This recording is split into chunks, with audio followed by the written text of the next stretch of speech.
Hey everybody, welcome to my overview of Module 9.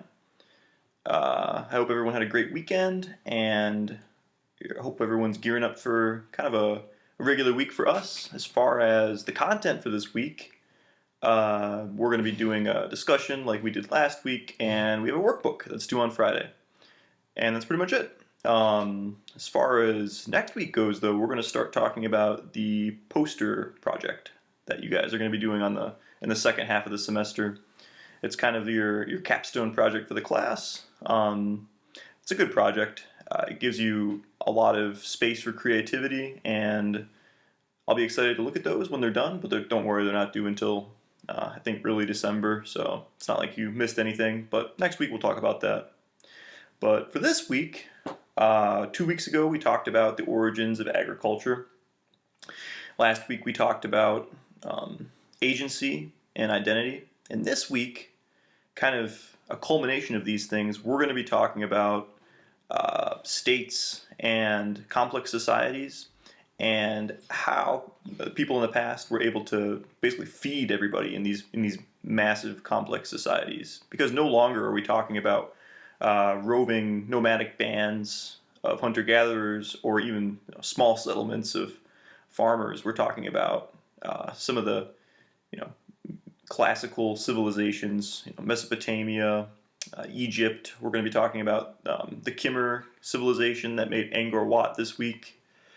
And a lot of the things specifically that we're going to be focusing on have to do with the agricultural methods that people are using to feed just massive numbers of people, but not only feed all of these people, but also to distribute these goods amongst people. Because once you have enough people in a society, the society starts to become striated in that it becomes hierarchical. There are people who control the redistribution of goods, generally the elite. And then there are the people that produce the goods, who are generally farmers. And then, of course, I think we talked about a little bit the week of agriculture, but after agriculture, it kind of freed up more time to be able to do different things. Artisans and craftsmen began to pick up work and create things, and this is just as much clear in some of these societies that we're going to be talking about, even more so. So we'll be talking about all of that. What else are we going to be talking about this week?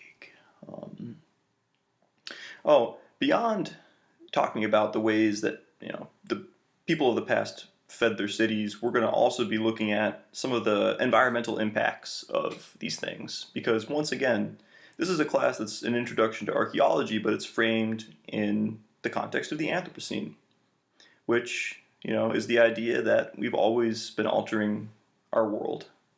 And that is no different when you come to the stage in history where complex societies begin to emerge. It's actually all the more poignant for these people, because as you'll see in a lot of these case studies, with the Maya, with the Khmer, eventually they get to a point where they can no longer produce enough food to feed their population, and they start to face the problems of an overpopulated society that has reached its carrying capacity.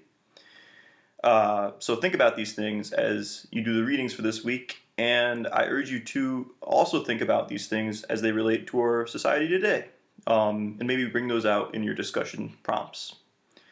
But besides that, I'll leave you to do the reading and make your own judgments from it.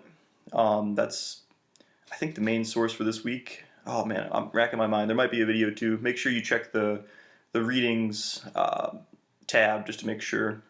But besides that, got the discussion and we got the workbook. And that's what we're doing this week. So I hope everyone has an awesome week. As always, feel free to reach out if you have any questions. I finished your essays up this weekend, and honestly, they looked really good. I was overwhelmingly happy with everybody's work. And yeah, I look forward to making my video responding to your discussion summaries. So that'll happen tomorrow. Thank you.